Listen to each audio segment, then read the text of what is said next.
This is VSiN, the sports betting network.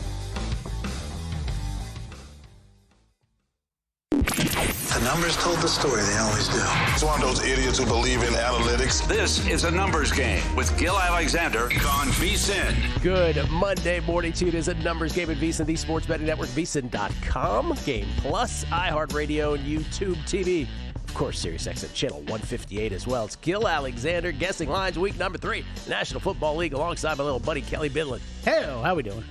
How you doing, man? Good, man. Great weekend. Great weekend In the National Football. You did well betting-wise? Had a fantastic weekend. Nice. Oh, yeah. Yeah, it was great. I did okay myself, but I wouldn't call it fantastic. I will take a Sunday like that every single week, Gil. I will take that. How about that? Good for you. What did you do? What, 5-0 in millions? What did you do? 4-1. Okay. That's 4-1. Maybe a little team from Denver prevented that from being 5-0. Oh, we'll talk about that. Or officials or something, you know. Hey. I don't know about officials. Well, maybe. We'll talk about it. This is Guessing Lines for week number 3. A little later on in the show, we will talk to Adam Burke about baseball, and so he can gloat about his Guardians just destroying me. We can do that a little later on the show. But for those who, and then we'll talk about the 2 Monday Night Football games. A doubleheader tonight. Let's go. In the National Football League. Though I will say this, I feel like my work for the weekend is done, and that if you could throw 4 teams out there that I have less feel for, I'm not sure if you could do better than these 4 tonight. Yeah, that's pretty fair. That's pretty fair. I think that's part of the reason, though, I'm really looking forward to watching them. Yep. Texans, Bucks, Chargers, and Raiders. We will talk about that. Now, for those who are new to the Guessing Lines experience, let me just use last week as a sort of indicator as to what we do here. I do not know the lines for the upcoming week. I'm watching the games. I'm taking notes. I go to bed. It's very easy for me to stay in a cocoon. And what I do then on Monday morning is we go through games from yesterday. Kelly tells me what the matchup is, obviously in advance, and then I hazard a guess, and by hazard I mean I could look really stupid doing it. Kelly then tells me what it is, and hopefully in that exercise we find value. Now, a week ago today, the Bears and the Vikings hadn't yet played Monday Night Football, and I was incredulous about the Lions only being 4.5-point favorites against the Bears, and the Falcons being 5.5-point dogs against the Vikings. To the point where I even guessed, before the Vikings played, I said the Falcons should probably be a tick of a favorite. After the Vikings played, I conceded maybe a tick of a dog. But 5.5, I couldn't believe it. Now, I also thought the Steelers was low. So what ended up being the closing lines on all of those? Well, we were ahead of all of them. Steelers ended up 3.5-point favorites versus the Seahawks. Lions ended up being 6.5-point favorites versus the Bears. And the Falcons only ended up being 3-point dogs against Minnesota. Now, that's one thing to be ahead of them. It's another thing for them to manifest and actually become wins in your betting ledger. 2 out of 3 ain't bad, as Meatloaf used to say. Lions and Falcons, easy peasy. Steelers, once again, not so much. But that's what we do on Guessing Lines. And what I will suggest again is that that's the only true, authentic sort of reaction, because everything else is, here's the line, now I'm going to use my confirmation bias to sort of describe the lines. So that's what we try to do. And again, sometimes, most of the time, our first reaction is the best reaction and helps you towards a good week. Before we get into this week's games, Kelly, we always like to look at Circa Survivor and update that, as we have done on this show all the way since 2020. The 6-year history of Circa Survivor. This remains, after 2 weeks, the lowest rate of eliminations by far. Now, I understand we have 2 more games tonight, so there's an asterisk, right? But it ain't going to get close. The record is last year through 2 weeks. Last year, after 1 week, remember, was second to 3 years ago. But what we ended up having is that, if we go back to that list again, guys, before we move on here, what we ended up having last year is 72.8% eliminated through the first 2 weeks of the season last year. That's the record. This year, 8.80% thus far. 2 games remaining. Some will get knocked out tonight, but it won't get anywhere close to any of the previous years in terms of through 2 weeks. So 17,071 out of the initial 18,718. I think I made that typo there. So 17,071 out of 18,718 remain. So we're not even at 10% gone through 2 weeks. It's wild. Yeah. It's wild.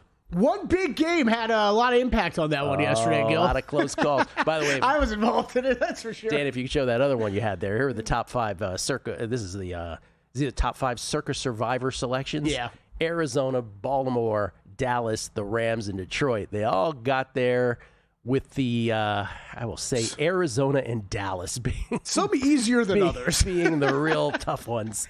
Arizona and Dallas were the ones where it's like, oh boy, and they still got home. We'll get to all of that, but that's your Circa Survivor update. So a historical, at least in the 6 years of Circa Survivor, a historical low through 2 weeks. There you go. That's wild. It's I as someone who's played in this for 4 years now. Week 6 is the furthest I've gotten. Every other time has been week 3 or earlier, Gil. Yeah. So I'm just happy to still be here and still be participating. Yeah, it's like my. Thanks for allowing me, Circa. Easy go through in the end for some of us, for all of us, but then you look around, you're like, oh, nobody got eliminated. Great. Yeah, right, exactly. Yeah. Intrinsic value of each entry at this current moment. Oh yeah, what are we up to, Gil? What's my money at? Remember, you paid $1,000. $1,000. How many more fives of dollars do I have? With 2 games left in week 2. $1,096.48. Let's go! Chop! What's that site called again? Anybody want to buy a piece of my entry? That's right. It's up and good about. All right, you want to get this going? Yeah, let's go. By the way, Circa Millions got it. I guess we're starting to get the line. Yeah, week 3. Here we go. We can look at millions quick. Boom. Circa Millions real quick. Only 2 of the top 5 got home. 0 of 5 last week. Only the Lions and Eagles got home out of the top 5. Broncos, Dolphins, what was it? Broncos, who in the Jets? It keeps going off the screen. I can't. Cowboys. Yeah, Broncos, Cowboys, and Jets. Didn't get there. All right, let's do it. Thursday night. All right, Thursday night, Dolphins at the Bills. Dolphins at the Bills. Ooh. Bills we don't have to say much about. The Bills was most noteworthy. The Jets just couldn't do anything. Here's the Jets' drives in the first half, 3 and out. Oh, excuse me. Actually, we'll pick up the Dolphins and the Bills later in the game. I think I erased a bunch here, but essentially, Jets were 3 and out. Bills went up 7-0. Jets first play, next drive, Fields hit by Matt Milano. He fumbles, went to 10-0. A punt for the Jets. Another field goal, 13-0. A 3 and out for the Jets, went to 20-0. It got it to 20-3. This game was over. The competitive portion of this game was over by halftime. And then it got worse, 23-3, another Jets 3 and out, then 30-3. And then Fields hurt on a Bosa sack. He had to leave Tyrod Taylor in. They got a garbage touchdown, 30-10. That's all we need to say about that game in favor of the Bills. And Josh Allen only had to complete 14 forward passes, 14 of 25 for 148. He had 6 carries for 59. James Cook did most of the damage on offense, 21 for 132 and 2 touchdowns, 403 to 154 in total yards. We ask a question at the end of each megapod. You know, what's the game? What's the big favorite you think is the most likely to lose outright? 3 of us said the Bills. Psh, that was dumb. All right, as far as Miami traveling to play Buffalo. Oh, boy. Miami loses to New England. They lose in dramatic fashion. Patriots go up 12-0, Kelly, because Andy Borrejales missed 2 extra points. So 12-0 Patriots first quarter. At this point, Miami's D is 0 for 9 in terms of stopping a scoring drive, going back to last week against the Colts. Then Miami does go 8 plays, 83 yards, 2 to Jalen Waddle for 18, 12-7 New England. Borrejales does kick a field goal, 15-7 New England, late second quarter. Now Miami's D is 0 for 10 on the season in terms of stopping scoring drives. Miami does go 6 plays, 77 yards, 2 to Tyreek for 22 to start, to Achane for 29 out touchdown, 15-14 New England, and then New England gets the ball back, and that kind of ends the streak right before halftime because they go to the locker room. Miami, to begin the half, get a field goal to go up 17-15, and then another field goal because then they do stop New England legitimately 3 and out. 20-15 Miami, 3:37 left in the third quarter. All right, you ready? Here we go. 20-15 Miami, 3:37 left third quarter. New England, 3rd and 3, own 24, May to Ramondre for 55, Gibson for 15, May in from 6. New England goes up 21-20. They go for 2. They get it. Ramondre in, 23-20. New England, closing seconds of the third quarter. After a couple punts, Miami punts, and then New England goes in punt formation. They punt it away. Malik Washington of the Dolphins bobbles the ball, then secures it, then goes 74 yards to the house, 27-23 Miami with 7:18 left in the game, and you're like, oh, Miami's going to win a ball game. ensuing kickoff. Antonio Gibson of the Patriots, 90 yards to the house, 30-27 New England, mere 12 seconds later. You can go a whole NFL lifetime and not see that. It's incredible. Punt return followed by kickoff return to the house. So where are we? That's a 30-27 New England now. 7:06 left in the quarter in the game. Miami starts at their own 13. They matriculate. 1st and 15 at their own 42. They're down 3. Tua airmails a wide open Tyreek in the middle of the field. 4th and 9 at their own 48 with 2:21 left. Tua throws a terrible pick right to Marte Mapu. Returns at 20 yards. New England set up at the Miami 38 with 2:12 left. They get a Borahales 53-yard field goal to go up 33-27. 1:47 left. Miami can win this. It's open. Miami, after a kickoff short of the landing zone, huge break.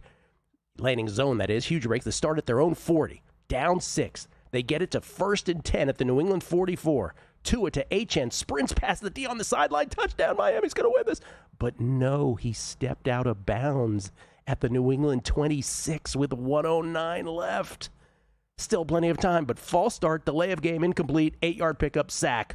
Leaves Miami with a 4th and 12 at the New England 28 with 53 seconds left. Tua sacked again, ball game. 33-27 Patriots. Tua 26 of 32 for 315 in the defeat. Buffalo's got to be if Buffalo's a 9.5-point favorite, people will bet Buffalo. If they're a 10.5-point favorite, people will actually bet Miami. So I said 10. I like your thinking, Gil, but let's see if he's got the stones to bet Miami, because it is 12.5. The answer to that question is absolutely not. 12.5. Wow. The first dog of the year where you're like, yeah, I'm 2 points off, and I'm still not that interested in it. Still not interested. Yeah. Wow. If you need a Thursday night this year to make some plans or something, might be your first opportunity. More to say about this after the break. Coming back. If you're serious about football betting, VSiN's got your weekend game plan. Fridays at 7 p.m., it's the Circa Friday Football Invitational. Saturday morning, VSiN's college football tailgate show at 9 a.m., breaking down matchups, props, and big-time bets. Later that night, join the football contest show as the sharpest betting minds give you their picks for Sunday's game. And Sunday at 9 a.m., lock in with Mitch and Paulie on VSiN's Pro Football Tailgate Show. Your final stop before kickoff. Check out the full lineup at VSiN.com and join us on the Sports Betting Network. So, Paulie, have you had a chance to read the VSiN Daily yet? Yeah, came in at 3 a.m. What's Bill doing up that late? Well, rumor has it starts off with a 12-hour meditation session. Then he just pours himself over film and live TV, really focusing and taking it all in. Bill's in with the biggest insiders, talking trade secrets, strategies, the whole nine, absorbing the info. And then and only then can the writing process begin.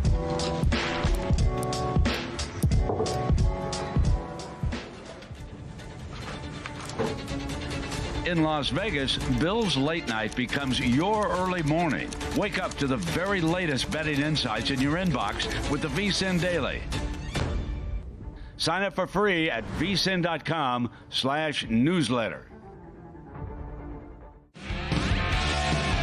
Coming up on the next edition of Follow the Money, we'll recap all the action from the NFL and college football over the weekend. Our first Monday Night Football doubleheader. Buccaneers, Texans, Chargers, Raiders. Nick Whalen will hop on the show to give out best bets and props, and Warren Sharp to do the same thing. Follow the Money 4 to 7 Eastern on VSiN, the Sports Betting Network, now Sirius XM Channel 158. Check out the website for all the betting tools and analysis, or get the VSiN Watch app.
Game on VSiN, the sports betting network. All right, NFL season in full swing, and every game brings new opportunities to cash in if you've got the right insights. With VSiN Pro, you'll see real-time DraftKings and Circa betting splits so you know where the public and sharps are putting their money. Pair that with a daily email recapping all the best bets from our show hosts and guests, nonstop live video on the VSiN Watch app. Improved betting systems at VSiN.com, and you'll have the tools to stay ahead every week. Start betting smarter today for just $9.99 or save 50% with an annual plan.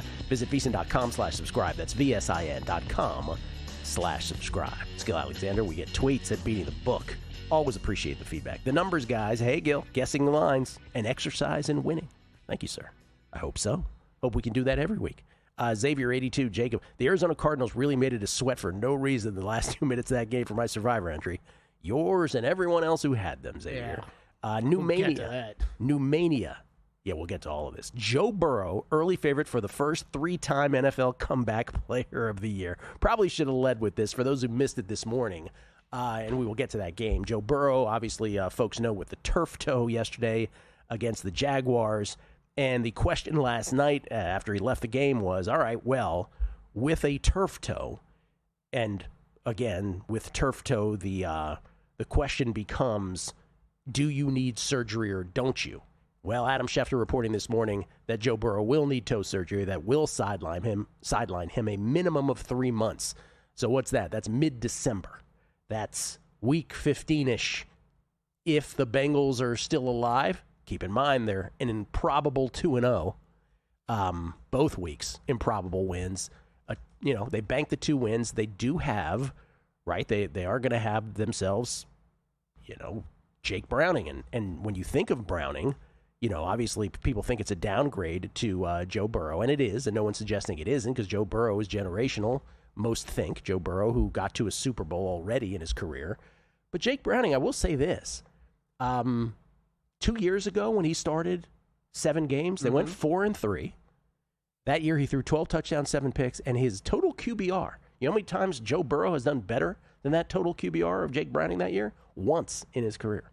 Wow. So I'm just saying, I don't think there's going to be any Jake Browning's their guy from here forward. I don't think there's going to be any monster quarterback move for the Bengals. Yeah, as much as Danny White and I were discussing this before the show, as much as I would love to see Jameis Winston operate in that offense with some of those weapons, Gil, Browning's been there, man. He's been there for 4 years now? He's just going to be their guy. Everything comes back to Jameis. I mean, come on. Can you imagine with Jamar Chase and T. Higgins how much fun that would be, Gil? But, you can't. I mean, you've banked 2 wins, right? Yeah. You've paid these guys in the offseason. Burrow's timeline of what we think right now is, like you said, mid-December. You can't. You still got to try here. So it's going to be interesting to see what they do. But also, limited money to spend, so they're probably with Browning either way. Turf toe, otherwise known as metatarsophalangeal joint injury. Oh, you were just trying to match me from last week. That was well done. Metatarsophalangeal joint injury. I think we nailed it twice. Sprain of the ligaments around the big toe joint. The injury, which is often hyperextended and can be extremely painful, can range in severity from a mild sprain to a complete ligament tear requiring surgery. That's the side of the spectrum that Burrow landed on. Burrow's affects the MTP joint, which connects the big toe to the foot and can take months to heal, potentially causing the player to miss significant playing time. And there you go. 3 months. Marcus Phillips, our buddy from Spain. How you doing, Marcus? Says it happened with Andrew Luck, a generational quarterback placed with a bad offensive line that crippled him with injuries. Joe Burrow is following the same exact steps. Shame on Bengals ownership. I will also say this, since we just talked about Tua. And when people think about Tua Tagovailoa, they have opinions on, is he good? Is he not good? They also, in their head, also say, oft-injured Tua Tagovailoa, right? Right. Obviously with concussions, obviously injuries that we remember vividly, the hands on the field and being, sort of rigor mortis. That's not the correct term for that because obviously that's in death. But obviously the hands, the fingers were rigid on the ground. And we think of that. They were both drafted the same draft. Burrow was first in the 2020 draft. Tua was 5th. After this injury, Burrow will have missed more games than Tua. That's pretty wild. Tua has missed 20 games total career. Burrow to this point 13 due to injury. After this, Burrow will have missed Morgan, assuming Tua stays healthy. Coach Harry Ellis, Bryce Young split yesterday. Okay, we'll get to Bryce Young. He said garbage time. From 27-3 down until the onside kick, he was 24 of 32 for 217. 3 touchdowns, no turnovers, sacked only once. When the game mattered first half and after onsides, he was 11 for 23 for 111. 0 touchdowns, 2 turnovers, sacked twice, and had an egregious intentional grounding. The same split occurred last week versus Jacksonville. Man. All right, we'll get to more tweets here. By the way, that's the Coach Harry Ellis tweet. Yeah. We'll get to more tweets here. Good notes. I noticed that as well. That is for sure. All right, so Buffalo was 12.5, but I still don't want any part of it, even though I guess 10. Yeah. Yeah. And no surprise, I'm going to stay away from it as well. Okay. All right. Sunday, morning early window, 10 Pacific, 1 Eastern. Packers at the Browns. Packers, oh boy, another barn burner. Packers at the Browns. Packers are 2-0. Extra rest here. Brownies are 0-2. Green Bay, we know, beating Washington on Thursday. We went through that on Friday. Jordan Love was 19 of 31 for 292. 2 touchdowns, no picks. 404 to 230. Really a domination of Washington, though not on the scoreboard as much, where Washington had a chance to actually get a backdoor cover. Cleveland yesterday loses to Baltimore. I'll tell you, Kelly, like more than a half of this game was competitive. Mm-hmm. I mean, I was amongst the group that had Baltimore in Survivor amongst my entries. Halftime, it was 10-3. 10-3 Baltimore. And then it got to 13-3 when, Baltimore, they had a Lamar to Zay pass for 41 yards to the doorstep, but then they had a false start. Andrews got the ball knocked out of his hands by Delpit in the end zone, and then Garrett sacked Lamar. So they settled for a loop field. It was 13-3 Baltimore, 2.5 minutes into the third quarter. And you're like, is Cleveland really hanging around? And then not so much from that point on. Cleveland 3rd and 4 at their own 46. Flacco picked by Nate Wiggins. Returned at 60 yards. Baltimore set up 1st and goal to Cleveland 5. 4th and goal to 2. Lamar to Devontae Walker, or as you know him, Kelly, Tez Walker. From 2 out, touchdown, 20-3 Baltimore. Still 10:09 left in the third. Cleveland, though, comes back. I mean, it still wasn't over, right? Cleveland 71-yard drive. This was the touchdown where Flacco got it to Tillman off a deflection, off a Marlon Humphrey deflection from 18 out with 5:02 left in the third quarter. 20-10 Baltimore at that point. I should say from this point forward, it's all Baltimore. 66 yards. Lamar to Tez again from 24 out, 27-10 early fourth quarter. Cleveland 4th and 6 at the Baltimore 33. Flacco sacked by Tavius Robinson. Fumbles. Roquan recovers. Roquan Smith, 63 yards to the house. 34-10. And then after a turnover on downs, Baltimore. Lamar to DeAndre from 23 out. You don't need to say the last names of some of these guys anymore. Hopkins, 41-10. It would end 41-17. Joe Flacco, 25-45 for 199. And Kevin Stefanski says he will not bench Joe Flacco. Will not bench Joe Flacco. Green Bay on the road at Cleveland, 7.5. Play favorites. We are at 8.5 right now. Even more. No, 9.5 at DraftKings. There are 8.5s out there, though. Shop around, 8.5s in the market. Teaser leg of the year of the week, Gil. Of the year of the week? Year of the week. Teaser leg of the year #1 for Kelly Bidlin. Green Bay Packers, 8.5. Yeah. That sounds about right. That's fine. That, I don't want to focus too much on should be more than 7, less than 10. Well, I mean, Browns, is there anything to say about this quarterback situation, this team going forward? Oh, I should mention that... God bless everybody in Cleveland listening to Sports Talk Radio this week, which have some of the best. Yeah, the garbage touchdown, I should mention, was they inserted Dylan Gabriel into the game, for those who missed it. Dylan Gabriel to Dylan Sampson from 8 out to make it 41-17. That was the ball game. But no, there's no controversy here. We'll ask Adam about it later, but you really you got to sit through days, weeks now of should Joe Flacco be playing or not for this Browns team that's going to win all of 4 or 5 games? This is rough times. I mean, it's a lesser version of the Giants situation, right? Which we'll get to. Yeah, but it feels much lesser, right? It does feel much lesser only because of where he was drafted. Right? Yes. Dylan Gabriel was a third round pick? Third round pick, right? And Jackson Dart was a first round pick, right? So did you see that Shedeur report this weekend, by the way? Yeah, that the Ravens wanted to draft him, but he said no. And in the 5th round, too. He had already slid. because he wanted a shot to start, and he couldn't do that in Baltimore, the assumption being he could elsewhere. So, how crazy is that? Like, how crazy is he? So in the moment, you are sliding in the draft. Yeah. And then someone gives you a call in the 5th round, finally. Your ego is shot at this point. You thought apparently not. You thought you were. That's what I mean. You thought you were going to be a first-round pick, but apparently not. Apparently you still felt like. You're like, oh, Baltimore Ravens, perennial contender, you guys want me? Psst. No. You got Lamar. Get me on a team I can have a job. Don't take me. Wow. Wonder how much of that is his father whispering. I don't know. Anyway, those are 2 lopsided games. Yep. And I'm not running to bet the dog in either. Get Packers tied in a couple despite the fact that I games. think they're just a couple points maybe high. More Sunday morning games, week 3. Guessing lines. Interactive exercise. Hope you're playing at home. It's a numbers game at VSiN. There's no better time to join VSiN Pro. Right now, get started for just $9.99 for your first 30 days or save 50% off with an annual subscription. As a Pro user, you'll get our newly updated NFL betting guide, as well as the college football betting guide, the ultimate playbook packed with expert picks, team previews, and best bets. Plus, you'll unlock exclusive features like real-time betting splits, daily best bets, and full access to the VSiN Watch app. Don't miss out. Head to VSiN.com/subscribe and join us on the Sports Betting Network. Get your edge this season with VSiN's College Football Betting Guide, exclusive to VSiN Pro subscribers. It's packed with 136 team previews, preseason top 25 rankings, and best bets from our experts. Pro subscribers also get the NFL Betting Guide, daily best bet emails, exclusive splits, and full access to our premium betting tools. Sign up now at VSiN.com/subscribe for just $9.99 for your first 30 days. Or save 50% with an annual Pro subscription and join us on the Sports Betting Network.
This is VSiN, the Sports Betting Network.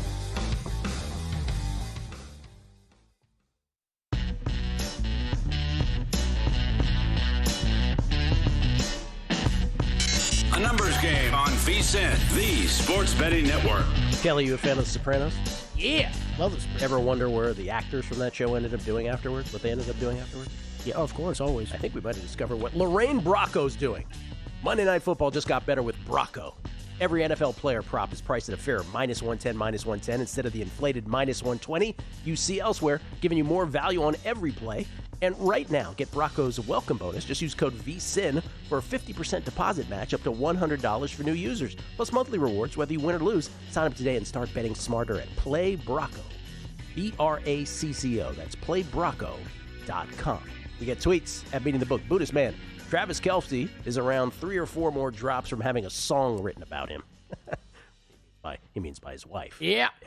That's getting tough to watch. Andy Vigil. Can you bring up Zach Taylor? For as bad as the game management is around the league, Steichen playing for a 60-yarder. We'll get to all this. This dude deserves credit for actually going for a touchdown to win the game and not a field goal. Yet the Sharp community, quote-unquote, thinks he sucks. Well, it's worth a shout-out. I'll accept that. We'll get to that game. Dell Mind the Gap Radio. Kelly looking good. Say hello if in the book Thursday night for the Miami bloodbath, he says, under or over 5K in Bills Survivor.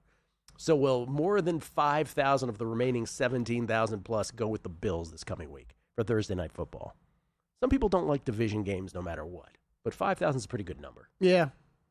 I'm going to say over. I don't think I'll be burning them this week. I don't think. There's other chances to use them. Yeah. Yeah. Giuseppe Beda. Good to see Keller Bidler, he calls you. Good to see Keller Bidler well again for guessing lines. How big of a schmuck was I for taking the Steelers in Survivor? Well, Giuseppe, I'll go with Schmendrick. Not so much a schmuck. Yeah, maybe you're a little Schmendricky. He says, I bought the hype after week 1 and thought the Seahawks looked awful. You were right. Don't make major moves in power rankings from week to week. That's a very honest tweet from Giuseppe Beda. Yeah. That is, talk about 2 teams, Gil. I have no idea.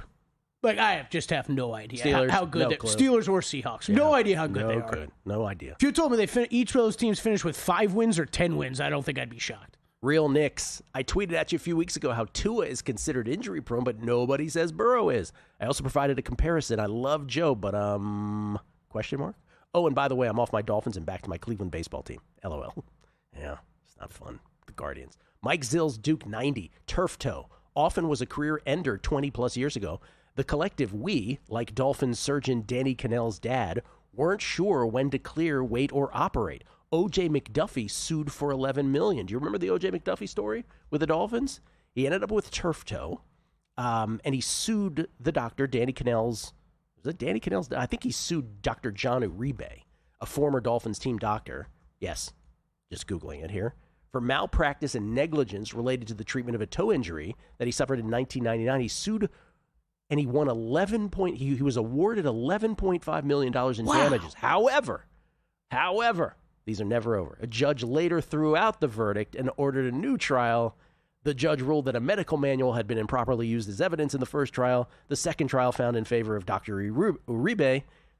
After McDuffie appealed, a Florida appellate court upheld the ruling in favor of the doctor in 2020, ending the lawsuit. So O.J. McDuffie did not get his money.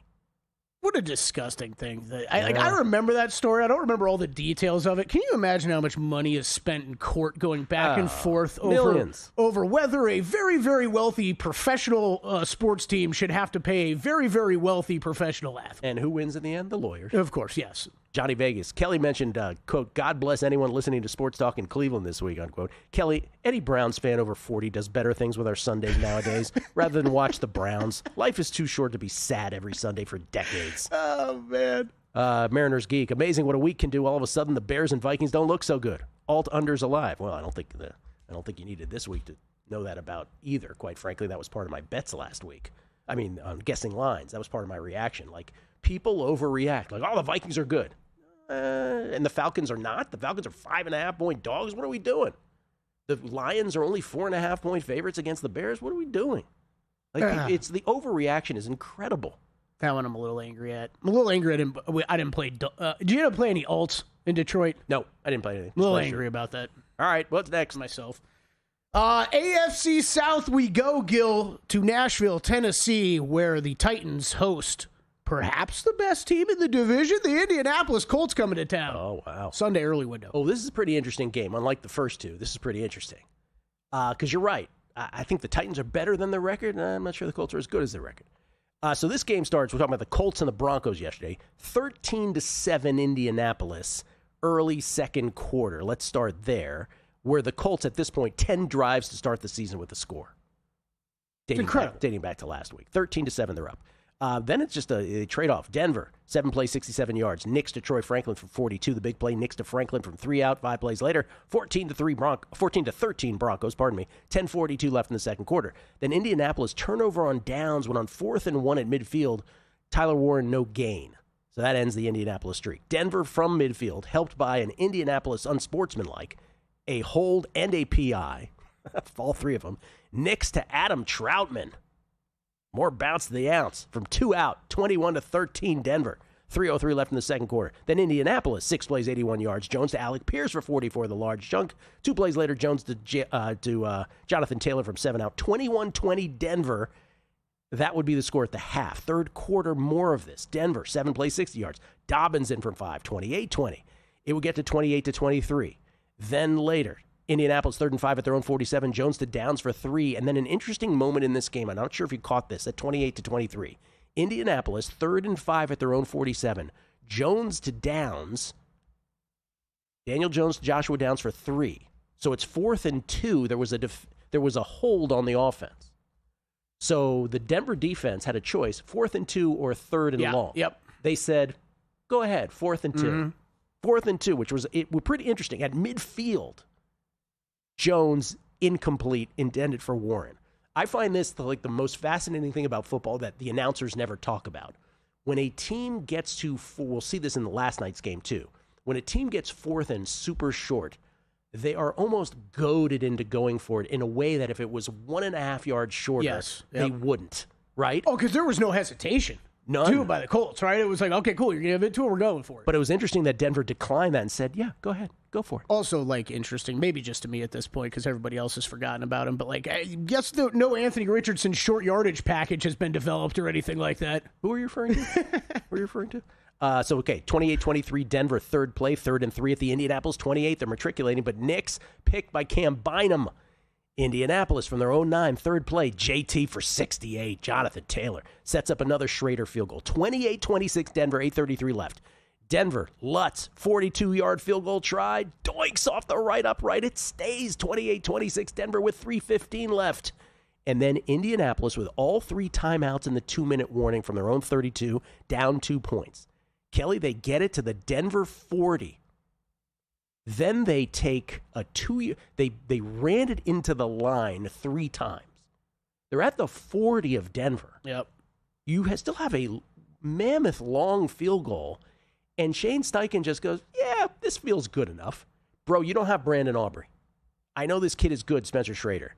By the way, the 3rd play, they lost 2 yards. So got set back. So Schrader ends up with a 61-yard field goal try, way right. But, hold everything. A leverage call on Denver's Dondre Tillman. That's a penalty. That's a 15-yard penalty as he pushed off the back of the long snapper. Schrader from 45. Good ball game. Colts with the reprieve. Shane Steichen let off the hook.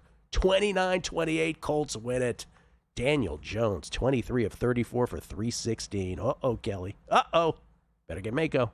Taylor, 25 for 165 on the ground. Warren, 4 catches for 79. And Schrader, 5 for 5 with field goals, including the game winner from 45 because his miss got nullified. They're at Tennessee. Tennessee lost to the Rams. Tennessee led this at the half 13-10, which included the amazing Cam Ward to Alec Ayumanor, 23-yard touchdown pass on 3rd and 6. Oh, no, pardon me. 9-yard touchdown pass after a 23-yard hookup to Ayumanor. Then it's a 9-yard score where Cam rolls to the right. That's so bad. So bad. Then throws it. And when I say throws it across the field, I'm not talking about like a crossing pattern. I'm talking really throws it the width of the NFL football field. Touchdown. So 13-10 Tennessee at that point. Boys and girls, do not do that. That's fundamentally unsound. Later, 16-13 Tennessee with 3:32 left in the third quarter, Kelly. And then it was all Rams. 4 plays, 69 yards. Stafford to Puka for 24. By the way, Puka had a 45-yarder on the ground on 4th and 1 earlier in the game to start the scoring. Then to Puka for 22. 2 plays later to Davis Allen from 8 out, 20-16 Rams. Tennessee would later have the ball second and 8 at their own 29. Cam sacked by Byron Young, fumbles. Nate Landman recovers. Rams at the Tennessee 21. They'd get it to 3rd and 5 from the Tennessee 16. Stafford to Devontae, 27-16. The route was on. Next time they got the ball after a 3-and-out for Tennessee, 66-yard drive. Stafford to Jordan Whittington. The big play, 2 plays later, Blake Corman from 133-16. Even though the PAT was blocked, it would end 33-19 in favor of the Rams. This is Indianapolis at Tennessee. Based on what's happened the first 2 weeks, Indianapolis will be the favorite, but not quite by a field goal, I'll say. I'll say -2.5. Colts 3 at DraftKings juiced to -120 too. -120 also is what you mean. Yeah. Interesting. The full 3, huh? Yep. Okay, coming back. As sports fans, we may cheer for different teams, but there's one thing that we can all agree on. We want the game to be big. And with 3 levels, 30 cabanas, a 143-foot screen, 6 clean pools, and endless cold drinks, it doesn't get any bigger or any better than Stadium Swim in Las Vegas. All sports, all seasons. It's more than a pool day. Stadium Swim is the only thing like it in the world. Join the guru, John Hansen, at the intersection of prop betting and fantasy sports on Prop Points, only on VSiN. And shout out to Elijah Moore as well. Oftentimes he's Elijah less. Keep in mind, Sean Payton is evil for fantasy football. John and his guests will help you find the connection between the two and give you his expert advice on how to capitalize when a number is too good to pass up. Prop Points, weekdays at 1 p.m. Eastern on VSiN, the sports betting network.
Numbers Game on VSiN, the sports betting network. The season may have started, but you can still jump into the VSiN Average Joe contest sponsored by Edge Boost. Each week you make 7 picks, NFL or college, and the best score of the week wins $500. Have an Edge Boost account already? Then it's $1,000 every week.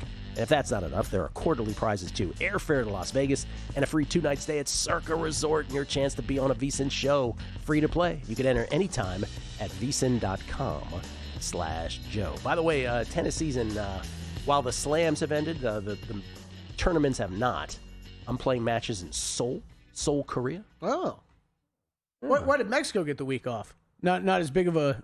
You know what? Tournament? I just didn't think there was any value in any match, and I looked every night in Guadalajara. Oh, okay.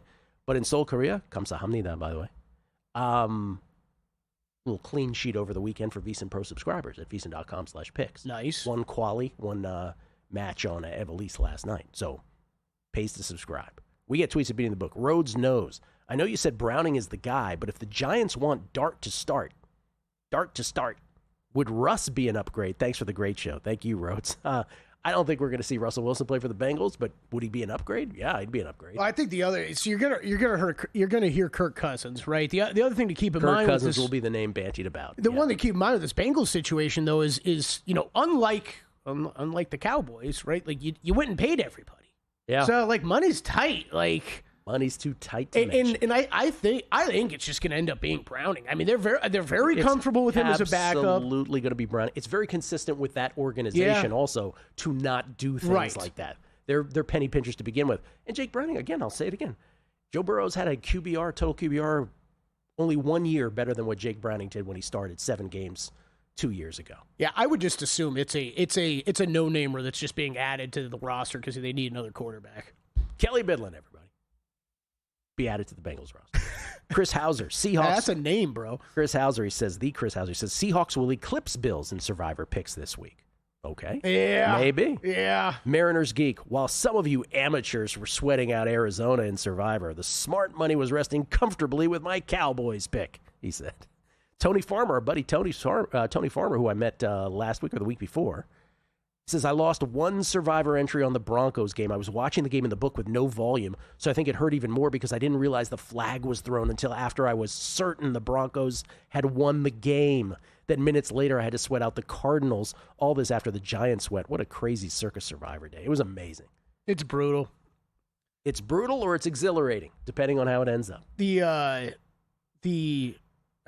Broncos leverage stuff is tough. I get it, but it's the letter of the law is if you touch them, right? Do you remember? It's funny you said. Do you remember there was a game? This is a one little guessing lines detail from one game last year.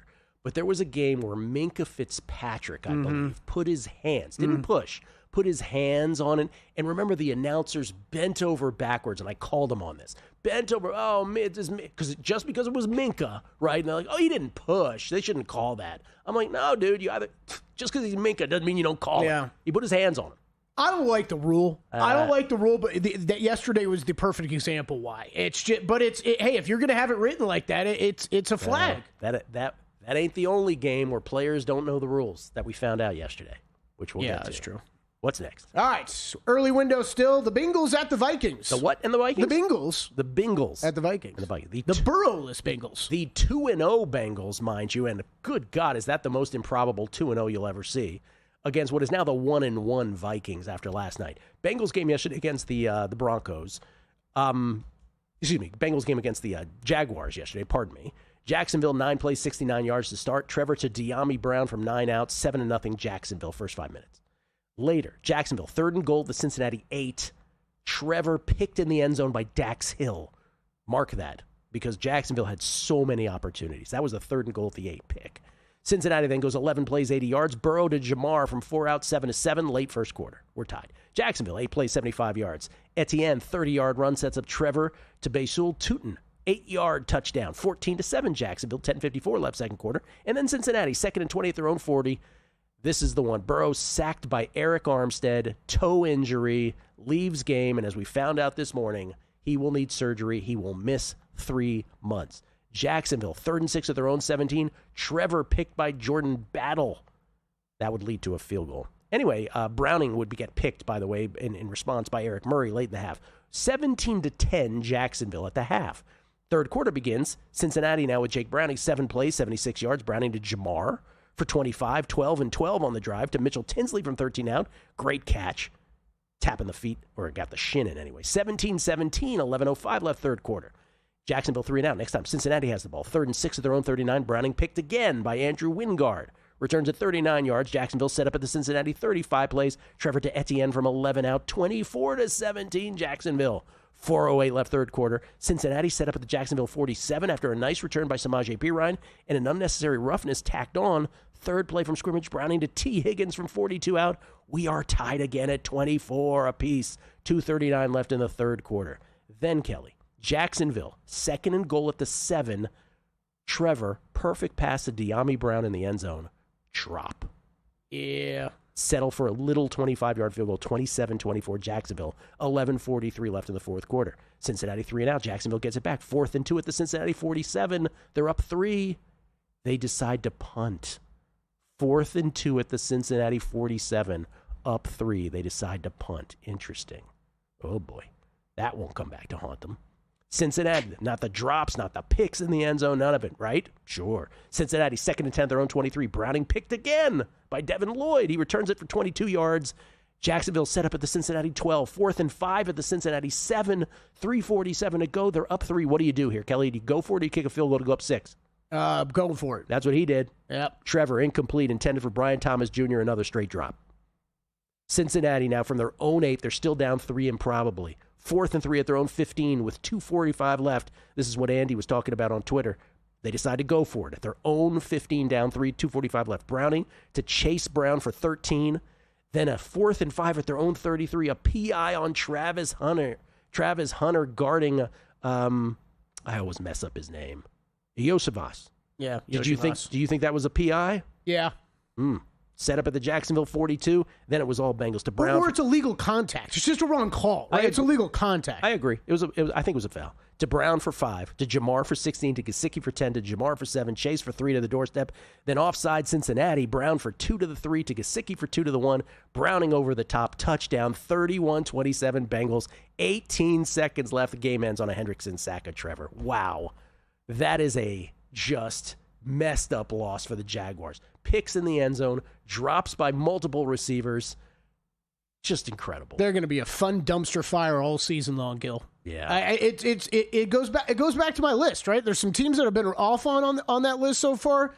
There's some teams that have been right on, man. This Jags team, they can score. I think this offense has still got a lot of potential. The defense is an absolute disaster, and Lawrence is going to make mistakes. Okay. This is Cincinnati at Minnesota for this? For our purposes here? Yes. Okay. Minnesota last night. This was clear early to me. By the way, the fact that this was even a game, this ended 22-6 Atlanta. This should not have been this close. Atlanta, 3-0 game. They take over the Minnesota 36. This is first quarter. They have to settle for another Parker Romo 29-yard field goal. So 6-0 Atlanta as they settle twice for field goals. Parker Romo in for the not cut, but just taking a breather, Young Hae-Koo. Not cut from the team, Kelly. Yeah, it's a weird situation. Atlanta later now up 6-0. 1st and 15 at the Minnesota 48. Penix to London for 18, but Eric Wilson punches the ball out. Recovered by Theo Jackson. So it's still 6-0. At this point in the game, the first quarter stats, 6-0 game. Atlanta 123 total yards, Minnesota 18. Only lead 6-0. Minnesota then gets to Atlanta 3. Broken play on a McCarthy fumble delay. Sacked by Jalen Walker. Sacked by Ruke, my favorite name to pronounce in the NFL, or Hororo. Will Riker, 33-yard field goal, cuts it to 6-3. Later in the quarter, second quarter, Minnesota 1st and 10, their own 26. McCarthy picked by Billy Bowman. Atlanta takes over at Minnesota 38 with 2:03 left in the second quarter. Still have to settle for a field goal, 9-3. And then, again, like KOC is going to get credit for this, but this I thought was ridiculously stupid. It just worked out for him, just like it worked out for Steichen at the end of the Colts game. 25 seconds left. McCarthy, deep in their own territory, down 9-3. They decide to run plays, and McCarthy's sacked by Brandon Dorlus. Then you're thinking, surely with 12 seconds left at their own 17, they're not going to run another play. But they do, and McCarthy hits JJ for 50, and it results in a Reichert 51-yard field goal, 9-6 Atlanta at the half. It would get to 12-6, and then Minnesota set up at their own 48 to start the fourth quarter. First play, McCarthy sacked by Zach Harrison. Fumbles recovered by Divine Diablo. Atlanta set up at the Minnesota 38, forced to settle for another Parker Romo 54-yard field goal. What a kick by him. 15-6 Atlanta. Minnesota 3rd and 1 at their own 28. Then McCarthy airmails an open Jalen Naylor. Oh, 3 and out. That was their chance. But Atlanta starts at their own 17 with 9:39 left in the fourth quarter. They matriculate. They grind the clock. That would get it to 22-6 when Minnesota just lets them score. At one point, Tyler Algier in from 5, because otherwise they would have no mathematical chance of winning. They still didn't win. 22-6 Falcons. McCarthy only completes 11 forward passes. I will say Minnesota is a 3-point